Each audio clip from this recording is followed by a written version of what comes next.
है मेरी हिफाजत कौन करता है, मुझे मालूम है मेरी हिफाजत कौन करता है। और हमने लाज रखी है बुजुर्गों की यहाँ, वरना सभी टुकड़ों पे पलते हैं, बगावत कौन करता है। आपकी तालियां नहीं बजी?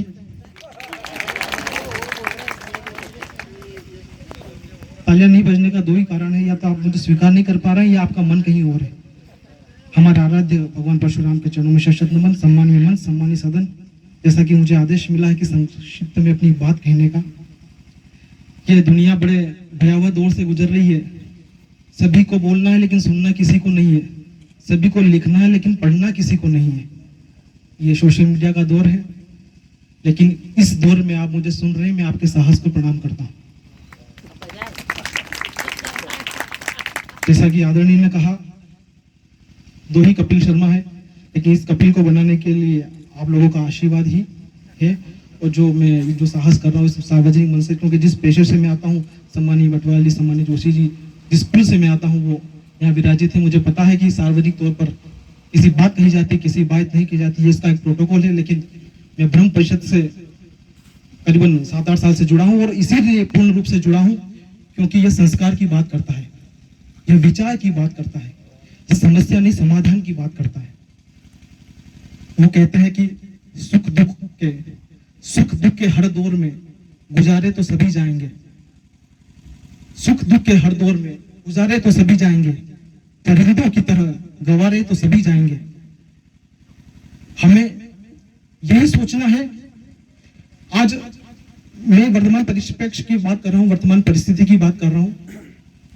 समाज सेवा को लेकर के हमारी धारणा यह बन जाती है कि एक वरिष्ठ वर्ग जो कि 50-60 साल से ऊपर का है, उसके ऊपर ही कंधों की जिम्मेदारी है। लेकिन मेरा यकीन मानिए, समाज सेवा की परिभाषा को हमने बदल दिया है। हम सिर्फ उन्हीं लोगों को इन सामाजिक कार्यक्रमों में, इन सामाजिक आयोजनों में हम जाते हैं, या तो हमारा कोई स्वार्थ होता है, या हम ये सोचते हैं कि हमें उससे क्या मिलेगा। हमें देने की भावना शायद अब कम होती जा रही, क्योंकि संकीर्ण मानसिकता भी है।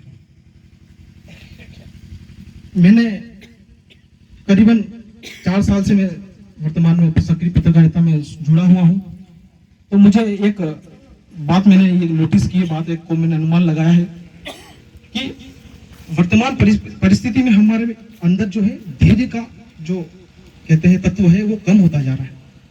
खास करके जो मेरी जनरेशन के लोग हैं, जो 20वीं सदी के लोग हैं, जहाँ हम जिनको जेन जी जिसका नाम दिया है, जेन अल्फा है, जेन मिलेनियल्स है, उनमें सहनशीलता का गुण काफी कम होता जा रहा है। और इसकी जिम्मेदारी किसकी है? मैं अतीत की बात नहीं करूंगा, क्योंकि अतीत हमारा गौरवशाली रहा है, और उसी के दम पर आज हम यहाँ पर खड़े हैं, मंच पर खड़े हैं।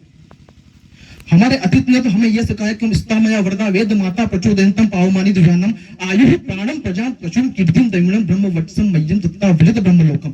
हमने कभी भी यह न कहा कि हमारी मानसिकता संकीर्ण हो, हमारी मानसिकता सिर्फ व्यक्तिगत विशेष पे रहे।